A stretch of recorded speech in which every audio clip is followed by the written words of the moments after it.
മാമച്ചനാ. ആ എണ്ണം കെട്ടവൻ ഒക്കത്തിന് കാരണം. ഇങ്ങോട്ട് തന്നെ അവനെ ഞാൻ ഇന്ന്. ഹലോ, ആണോ? ശരി, ഞാൻ ഇപ്പൊ വരാം. ദേ, ജയയുടെ വിസയുടെ കാര്യം ശരിയായിരുന്നു. ഓഫീസിലോട്ട് ചെല്ലാൻ. അവള് പറഞ്ഞു നീ കാര്യാക്കണ്ട, നീ ചെല്ല, ഞാനും കൂടെ വരാം. ശരി, എഴുന്നേക്ക. എറണാകുളം ട്രാവൽസിൽ നിന്ന് ബഷീർക്ക് വിളിച്ചിരുന്നു. ഈ മാസം അവസാനത്തോടു കൂടി പോവാം. അതുകൊണ്ടേ കാശ് റെഡിയാക്കി വെക്കണം. വീടും പറമ്പും വിൽക്കണം, വേറെ മാർഗമൊന്നുമില്ല. പക്ഷേ അതിന് കരയേണ്ട കാര്യമൊന്നുമില്ല. നിങ്ങളുടെ വസ്തു വിൽക്കുന്ന കാര്യം ഞാൻ ഏറ്റു. അതല്ല, ജയ് ഇപ്പൊ ഗൾഫിൽ പോകുന്നില്ലെന്നാ പറയുന്നേ. അതെങ്ങനെ ശരിയാവും? ഇന്റർവ്യൂവും കഴിഞ്ഞ് അഡ്വാൻസും കൊടുത്തിട്ട് പോകുന്നില്ലെന്ന്. അത് നടക്കില്ല. എല്ലാത്തിനും കാരണം ആ ചക്കക്കുരു ഒറ്റ ഒരുത്തന കുടുംബം കലക്കി. അവൻ എന്റെ കൈ കിട്ടിയാലുണ്ടല്ലോ, അവൻ എന്റെ മോക്ക് എന്തോ കൂടോത്രം ചെയ്തതാ. ജയശ്രീയുടെ പ്രായത്തിലുള്ള പെമ്പിള്ളാർക്ക് ആണുങ്ങൾ ചെയ്യുന്ന കൂടോത്രത്തിന്റെ പേരാണ് പ്രേമം. ഇപ്പോൾ അവൻ പറഞ്ഞാൽ അവൾ ഒളിച്ചോടും, പ്രസവിക്കും, വേണ്ടി വന്നാൽ രേവമ്മയെ വരെ ഉപേക്ഷിക്കും. ഉറപ്പാ. കൗമാരകാലേ കാമുക വചനം എന്ന് വെച്ചാലേ കൗമാരത്തില് കാമുകൻ പറയുന്നതേ കേൾക്കൂ. പുരാണത്തിൽ വരെ പറഞ്ഞിട്ടുണ്ട്. ഇപ്പോൾ നമ്മൾ തന്ത്രപരമായി നീങ്ങേണ്ട സമയം. മുള്ളിനെ മുള്ളുകൊണ്ടെടുക്കുക എന്ന് കേട്ടിട്ടില്ലേ? ഓ ഗൾഫിൽ പോകണമെന്ന് ഗോപനെ കൊണ്ട് പറയിപ്പിക്കുക. ഗോപൻ പറഞ്ഞാൽ അവള് പോകും. കണ്ണകന്നാൽ മനസ്സകന്നു. ഗൾഫിൽ പോയി കഴിഞ്ഞാൽ അവൾ അവനെ മറക്കും. ഉറപ്പല്ലേ? അതെങ്ങനാ? അവക്ക് പ്രേമ അസ്ഥിക്ക് പിടിച്ചേക്കുമല്ലേ?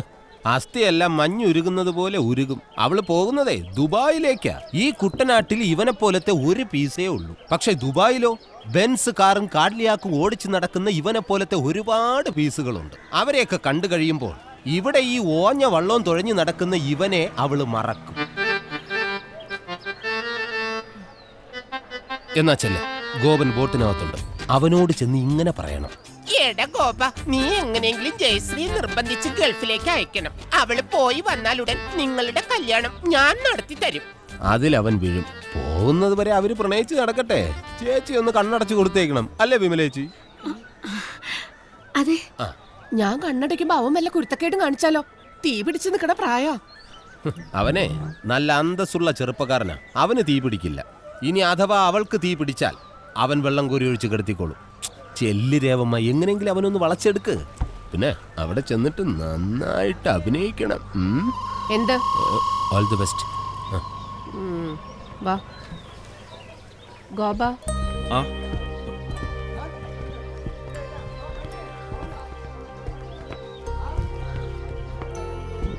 ഇരിക്കൂ. കുടിക്കാൻ കരിക്കും വെള്ളം വേണ്ട. ഞാൻ വീട്ടിൽ വന്ന് കാണാനിരിക്കുകയായിരുന്നു. തെറ്റെൻ്റേതാ. കുറച്ചു നേരം അവളുമായിട്ട് സംസാരിച്ചിരിക്കാനേ കരുതിയുള്ളൂ. ഇങ്ങനെയൊക്കെ സംഭവിക്കുമെന്ന് വിചാരിച്ചതല്ല. പോലീസ് കൊണ്ടുപോയിന്ന് കേട്ടപ്പോ എന്റെ ചങ്ക് പെടഞ്ഞു പോയി. സത്യം പറയാലോ, കൂടെ നീയാന്നറിഞ്ഞപ്പോ സമാധാനായി. കാശിന്റെ കാര്യം പറഞ്ഞ് വഴക്കിട്ടിട്ടുണ്ടെങ്കിലും നിന്നെ എനിക്ക് വലിയ ഇഷ്ടാ. നിന്റെ ആ ചുറുചുറുക്കും ഇംഗ്ലീഷും വീട് നോക്കാനുള്ള ആ ഉത്തരവാദിത്വം, പിന്നെ നിങ്ങൾ തമ്മിൽ നല്ല ചേർച്ചയാ, അല്ലേടി? എനിക്കും പലപ്പോഴും തോന്നിയിട്ടുണ്ട്. മതി, എന്റെ മരുമോന് ഇത്രയും ഗുണങ്ങൾ മതി. ഇനി അവള് നിനക്കുള്ളതാ. പക്ഷേ ഒരു കാര്യം മാത്രം മോനെ എനിക്ക് സാധിച്ചു തരണം. പറഞ്ഞോളൂ അമ്മേ.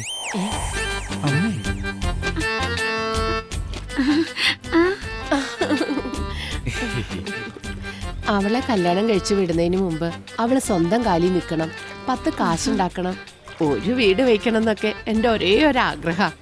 അതാ ഞാൻ അവളെ ഗൾഫിൽ വിടാന്ന് വെച്ചത്. ഒരു 5 കൊല്ലം അവൾ അവിടെ ജോലി നോക്കിയിട്ട് വന്ന പിറ്റേ ദിവസം നിന്റെ കയ്യിൽ ഞാൻ അവളെ ഏൽപ്പിച്ചു തരും. ഇപ്പൊ അവൾ അതിന് പോണില്ലെന്നാ പറയുന്നത്. അതൊക്കെ ഞാൻ ഏറ്റു.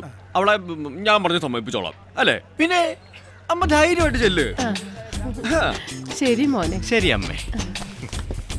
സൂക്ഷിച്ച് വരട്ടെ. ഓ ആയിക്കോട്ടെ.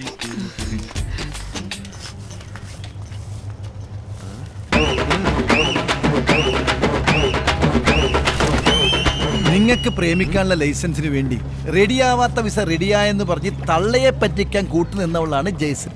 അവള് ഗൾഫിലെത്തിയാല് നിന്നെ മറക്കോ? ഒരിക്കലുമില്ല. എന്നോടുള്ള സ്നേഹത്തിന്റെ പേരില അവള് കള്ളം പറഞ്ഞത്.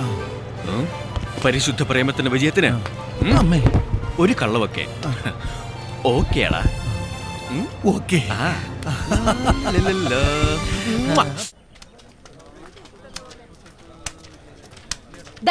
നിക്കടാ അവിടെ. എന്റെ മോളെ പോലീസുകാർ കൊണ്ടുപോയപ്പോ നിന്റെയൊക്കെ നെഞ്ചത്തെ വെള്ളം ഇറങ്ങിയല്ലടാ. എടിപൊടിന്നൊക്കെ വിളിച്ചാലുണ്ടല്ലോ നിന്റെയൊക്കെ വായില് പല്ലി ഞാൻ അടിച്ചു നിർപ്പിക്കും. കൊണ്ട് എഴുന്നള്ളിച്ചോണ്ട് നടന്നോടാ ഒരു പകൽമാന്യൻ പെണ്ണുപിടിയൻ. നീയൊക്കെ അനുഭവിക്കാൻ പോണേ ഉള്ളൂ. ഞാനാടാ പറയുന്നേ, നശിച്ച് നാറാണ കല്ല് കാണും. ഇല്ലാതെ പറഞ്ഞു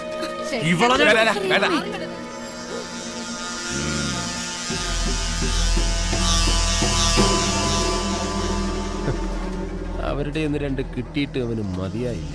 നാടക ഡയലോഗാ. പൊക്കോട്ടെ. ടോമിയെ, അവളെ ഒന്ന് ചുണ്ണാമ്പ് വെച്ച് വെച്ചേര്. നേരം കാലമൊക്കെ വെക്കുമ്പോ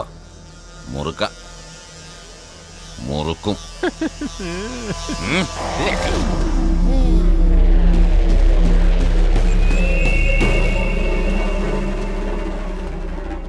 എണ്ണപ്പലഹാരം ഇഷ്ടമാണ്. തവളയിറച്ചി കിട്ടൂ.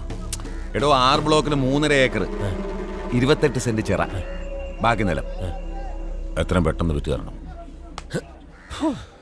വിറ്റ് തന്നിരിക്കും. എന്നെ ചാവറയച്ചൻ കാത്ത് ടിപ്പറിന്റെ അടിയിൽ തലവച്ച അവസ്ഥയാ. ബാബു വെള്ളം അടിപ്പിക്കണം.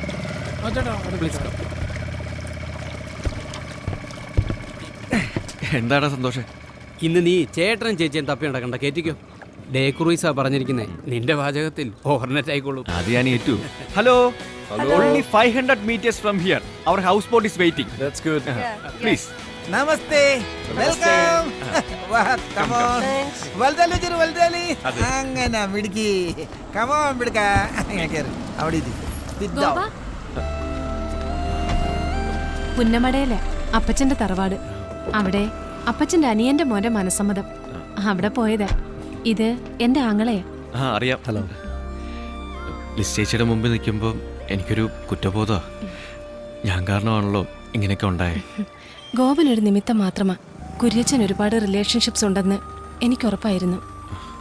പക്ഷേ ലിസ്റ്റേജി വീട്ടിലേക്ക് തിരിച്ചു പോകണമെന്ന് എൻ്റെ അഭിപ്രായം. ആ 6 ബ്ലോക്കിലെ 3.5 ഏക്കർ വിറ്റ് കൊടുക്കണമെന്ന് കുര്യച്ചൻ മാമച്ചനോട് പറഞ്ഞേക്കുവോ? കുര്യച്ചന്റെ അമ്മച്ചിയുടെ പേരിലാ സ്ഥലം. അതുകൊണ്ടെന്താ അവരെ കൊണ്ട് ഒപ്പിടിച്ചാൽ ഈ കിടക്കുന്ന സ്ഥലം എല്ലാം വിറ്റത്. ഇക്കണക്കിന് പോയ കുര്യച്ചൻ അതും.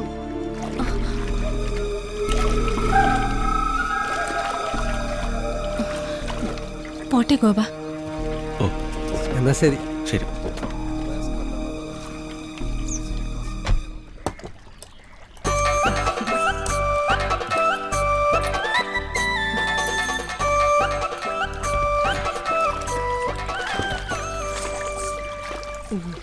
ഒരു കാര്യം പറഞ്ഞ അമ്മ എന്നോട് ദേഷ്യപ്പെടുവോ? നിന്നോടോ? നിനക്ക് എന്നോട് എന്ത് വേണേലും പറയാം. എനിക്കൊരു ദേഷ്യവും വരില്ല. പറയട്ടെ? പറയടാ കുട്ടാ. അമ്മ വരണ്ട. ഇനിയിപ്പോ ഇവിടെ കൊണ്ടുപോകാനും കൊണ്ടുവരാനും ഒക്കെ ഞാൻ മതിയല്ലോ. മേക്കപ്പ് ഫൈനൽ ടച്ചപ്പ് ചെയ്യണ്ടേ? മോന്തിരിക്കുന്ന ഇരിപ്പ് കണ്ടില്ലേ? അല്ലടി മോളെ. ഓ, ഇനി എന്നാ ടച്ചപ്പ് ചെയ്യാനാ? ഇതൊക്കെ മതി. ഗോപേട്ടാ വെള്ളം എടുക്ക. വരും. ഒന്ന് പിടിക്കണം. ഞാൻ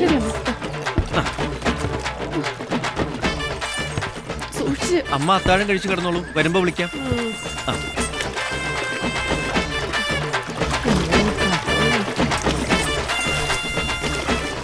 അമ്മക്ക് ഒറ്റയ്ക്കാൻ പേടിയാണെങ്കിൽ വിമലേച്ചയെ കൂട്ടി വിളിച്ചോ കേട്ടോ. അല്ലെങ്കിൽ പൊന്നുരുക്കുന്നിടത്ത് പൂച്ചക്ക് എന്താ കാര്യം? കാര്യമുണ്ട്. മോട്ടിക്കുന്നുണ്ടോ ഇല്ലയോ നോക്കിക്കൊണ്ടിരിക്കാലോ.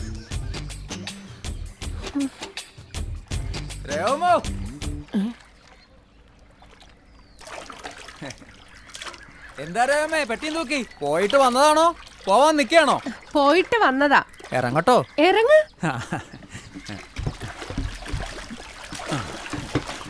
മോള് പോകുന്ന ഞാൻ കണ്ടായിരുന്നു. ആഹാ. പുറത്തേക്കാതെ അകത്തോട്ട് കയറാൻ എളുപ്പം. ആരെങ്കിലും കാണും. കുറെ നാളായി. വാടാ. നിന്നെ ഇന്ന് ഞാൻ വിഘം വെച്ച് നടക്കുക. മൊട്ടത്തലേ. കുറെ നാളായി നിന്റെ സൂക്കേട് തുടങ്ങിയിട്ട്.